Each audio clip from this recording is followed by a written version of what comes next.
Ein katholischer Pfarrer, ein evangelischer Pfarrer und ein Rabbi haben sich unterhalten, wer die bessere Religion hat.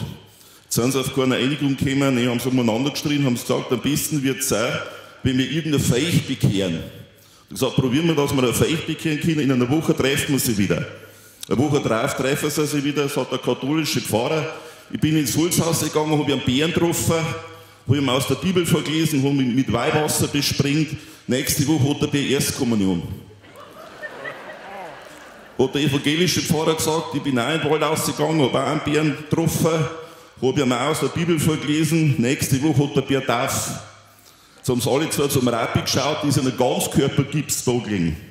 Jetzt hat der Rabbi gesagt, ich bin auch ins Holzhaus gegangen, habe auch einen Bären getroffen, aber ich hätte vielleicht nicht gleich mit der Beschneidung anfangen sollen.